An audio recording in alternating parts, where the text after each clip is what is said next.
Halo semua. Hanya karena rahmat Tuhan, hari ini kita bisa melanjutkan bab 2 dari buku worksheet karangan Kara Martin. Pada bab 1 yang lalu, kita belajar perspektif pertama tentang bekerja, yaitu bekerja sebagai anugerah. Pada bab 2 ini, kita akan melanjutkan membahas perspektif Alkitab tentang bekerja, yaitu bekerja sebagai hal yang baik.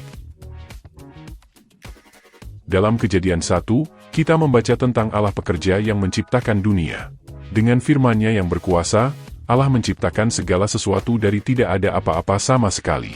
Allah menciptakan 3 kerajaan pada 3 hari pertama. Terang dan gelap, langit dan lautan, dan bumi dengan bunga-bunga dan segala tanamannya. Pada 3 hari berikutnya, Allah menetapkan para penguasa di kerajaan-kerajaan ini.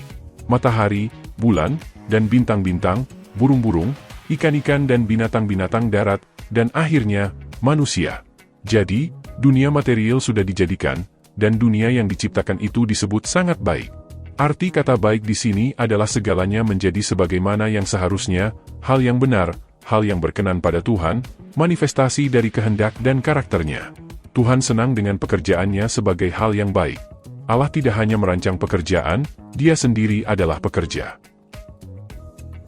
Di sepanjang Alkitab, kita menemukan berbagai gambar Allah sebagai pekerja, yaitu gembala, Mazmur 23, Penjunan, Yeremia 18 ayat 6, Tabib, Matius 8 ayat 16, Pengajar, Mazmur 143 ayat 10, dan pengurus kebun anggur, Yesaya 5 ayat 1-7.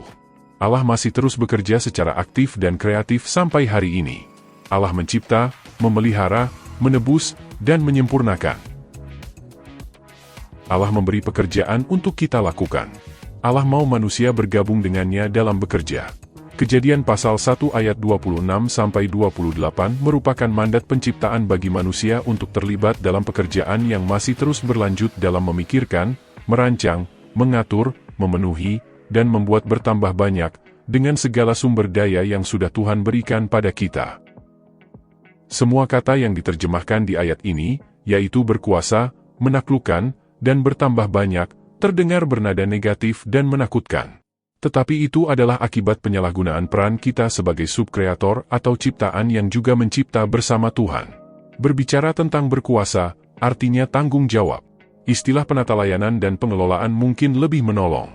Dan undangan untuk terlibat dalam pekerjaan Tuhan ini diberikan kepada laki-laki maupun perempuan. Tujuan mandat penciptaan ini ialah manusia harus bekerja di dalam relasinya dengan Tuhan, dimanapun ladang atau tempat bekerja, dan dengan segala makhluk, untuk menghasilkan karya-karya dan keajaiban-keajaiban yang jauh lebih baik, lebih indah dan lebih mengagumkan. Apakah Allah bekerja bersama kita? Tujuan dan maksud mandat penciptaan ini disingkapkan lebih lanjut di Kejadian 2. Di Kejadian 2 ayat 5, Allah mulanya menyesali fakta belum ada orang yang mengusahakan tanah itu. Lalu, dalam ayat 15, Allah mengundang manusia untuk bergabung dengannya dalam pekerjaan yang perlu dilakukan. Tuhan Allah mengambil manusia itu dan menempatkannya dalam Taman Eden untuk mengusahakan dan memelihara taman itu. Dari ayat ini kita bisa menyimpulkan bahwa manusia sebenarnya diciptakan untuk bekerja bersama Tuhan di taman itu. Di ayat 19 dan 20, Allah mengundang Adam untuk memberi nama makhluk-makhluk ciptaannya itu. Lalu, Tuhan Allah membentuk dari tanah, segala binatang hutan dan segala burung di udara. Dibawanyalah semuanya kepada manusia itu untuk melihat, bagaimana ia menamainya, dan seperti nama yang diberikan manusia itu kepada tiap-tiap makhluk yang hidup, demikianlah nanti nama makhluk itu. Manusia itu memberi nama kepada segala ternak, kepada burung-burung di udara dan kepada segala binatang hutan, tetapi baginya sendiri ia tidak menjumpai penolong yang sepadan dengan dia. Terlalu sering mendengar ayat-ayat ini mungkin mengaburkan makna undangan memberi nama pada ciptaan Tuhan itu. Nama-nama dalam Alkitab mengandung doa dan harapan identitas. Untuk memberi nama pada sesuatu, Anda harus mengenal hal itu dengan baik dan memiliki otoritas atasnya. Dengan memberi nama, Adam sebenarnya sedang menunjukkan hakikat dari setiap makhluk itu. Perhatikan bahwa pekerjaan yang pertama adalah mengerjakan tanah, pekerjaan fisik. Dan pekerjaan yang kedua ini adalah pekerjaan yang bersifat intelektual dan kreatif. Di dalam keduanya kita melihat tidak ada pemisahan atau dualisme antara pekerjaan fisik dan intelektual. Di dalam keduanya, Allah memilih dan berinisiatif untuk bekerja bersama kita. Sesungguhnya, dengan mempelajari kembali Kejadian 2 ayat 15, akar kata Ibrani untuk mengusahakan tanah dan memelihara taman adalah afad dan syamar. Kata-kata ini sebenarnya adalah kata-kata yang kemudian dipakai dalam arti melayani Tuhan dan menaati perintah-perintahnya. Dengan demikian, pekerjaan kita dimaksudkan untuk menjadi sarana atau cara kita dalam menghormati Tuhan dan menunjukkan ketaatan kepadanya.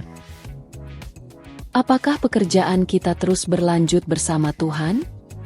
Albert Wolters dalam bukunya Creation Regained menggambarkan pekerjaan signifikan yang terus berlanjut, yang harus dilakukan manusia setelah kisah penciptaan. Bekerja bukan hanya sarana untuk mencari nafkah. Bekerja adalah tentang penata layanan, produktivitas, keberhasilan, relasi, untuk kebaikan dunia dan bagi kemuliaan Allah. Namun, sebagian besar penduduk dunia masih harus bekerja untuk hidup, bukan hidup untuk bekerja. Bagi mereka, bekerja adalah sebuah perjuangan yang tidak ada ujungnya. Jauh lebih mudah bagi orang-orang yang tinggal di negara-negara kaya untuk melihat bahwa bekerja itu baik, karena bekerja merupakan sumber yang dapat memberi banyak arti dan tujuan bagi kita. Kita perlu ingat bahwa pilihan yang kita dapatkan itu adalah hal yang sangat berharga, suatu kemewahan. Sebagai kesimpulan, dalam bab 2 ini kita sudah mempelajari 3 hal tentang kebaikan dari bekerja atau pekerjaan. 1. Kita diciptakan segambar dengan Allah yang senang dengan pekerjaannya sebagai hal yang baik, dan pekerjaan kita adalah hal yang baik. 2. Allah memilih untuk bekerja bersama kita, dan memilih kita untuk bekerja bersama Dia. 3. Allah mau kita memakai pekerjaan baik kita sebagai sarana dan cara untuk kita menghormati dan melayani Dia dan orang lain. Bahan pemikiran tindak lanjut. 1. Bagaimana Anda melihat pekerjaan Anda sebagai bagian dari mandat penciptaan untuk terus berlanjut memenuhi bumi secara kreatif? 2. Apakah semua pekerjaan itu baik? Bagaimana Anda mendefinisikan kebaikan dari pekerjaan atau bekerja? 3. Di Yohanes 5 ayat 21, Yesus berbicara tentang Bapa dan dirinya yang bekerja dan terus bekerja. Pekerjaan apa saja yang masih terus dilakukan Allah? 4. Apa perbedaannya jika Anda memikirkan pekerjaan Anda sebagai hal yang baik? Pertanyaan tadi merupakan akhir dari bab 2. Mari kita tutup dengan doa. Doa dari Mazmur 90 ayat 14-17. Tuhan yang pengasih, kenyangkanlah kami di waktu pagi dengan kasih setiamu, supaya kami bersorak-sorai dan bersukacita semasa hari-hari kami. Buatlah kami bersukacita seimbang dengan hari-hari Engkau menindas kami, seimbang dengan tahun-tahun kami mengalami celaka. Biarlah kelihatan kepada hamba-hambamu, perbuatanmu, dan semarakmu kepada anak-anak mereka. Kiranya kemurahan Tuhan, Allah kami, atas kami, dan teguhkanlah perbuatan tangan kami, ya, perbuatan tangan kami, teguhkanlah itu. Amin. Sampai bertemu pada bab selanjutnya. Tuhan memberkati.